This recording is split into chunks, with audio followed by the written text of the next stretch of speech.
ঝিনাইদহ ৪ আসনের এমপি আনোয়ারুল আজিম আনার হত্যায় অভিযুক্ত কামাল আহমেদ ওরফে গ্যাস বাবুকে সাথে নিয়ে অভিযানে যাচ্ছে গোয়েন্দা পুলিশ। গ্যাস বাবু তার ব্যবহৃত ৩টি মোবাইল ফোন নালায় ফেলে দেয়, সেগুলো উদ্ধার করতে চায় পুলিশ। দুপুরে জেএমপির অতিরিক্ত কমিশনার হারুনুর রশিদ সাংবাদিকদের জানান, এই ফোন ৩টিতে এমপি আনার হত্যার আগে পরের টেক্সট ও ভিডিও সহ গুরুত্বপূর্ণ আলামত আদান প্রদান হয়েছে।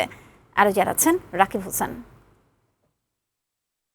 এমপি আনার হত্যার আগে পরে অনেক এসএমএস, ছবি ও ভিডিও পাঠানো সহ অনেক আলামত আছে গ্রেপ্তার হওয়া আওয়ামী লীগ নেতা কামাল আহমেদ ওরফে গ্যাস বাবুর ফোনে। তবে ডিবি পুলিশের হাতে গ্রেপ্তার হওয়ার আগেই ঝিনাইদহ আওয়ামী লীগের সাধারণ সম্পাদক সাইদুল করিম মিন্টুর পরামর্শে ৩টি ফোন নালায় ফেলে দেয় বাবু।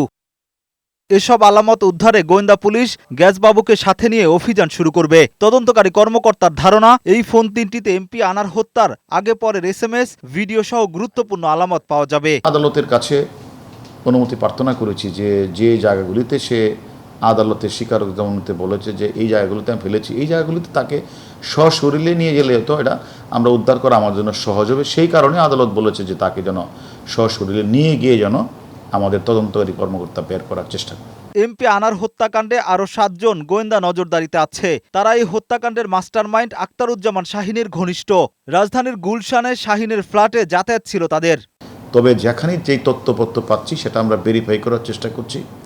আমি একটা কথা আবারও বলছি, কোনো নিরপরাধ ব্যক্তিকে হয়রানি করা হবে না, অযথা টাকাটাকি হবে না, আর কোনো দোষী ব্যক্তিকে ছাড় দেওয়া হবে না। আমেরিকায় পালিয়ে যাওয়ার আগে ২০ মে রাতে গুলশানের বাসা ছেড়ে বান্ধবী চেলসি চেরি ওরফে আরিয়ানাকে নিয়ে রাজধানীর একটি হোটেলে রাত কাটান শাহিন। গত ১২ মে চুয়াডাঙ্গার দর্শনা সীমান্ত দিয়ে চিকিৎসার জন্য ভারতে যান সংসদ সদস্য আনারুল আজিম আনার। ৮ দিন নিখোঁজ থাকার পর তার খুন হওয়ার বিষয়টি নিশ্চিত করে ভারত ও বাংলাদেশের পুলিশ।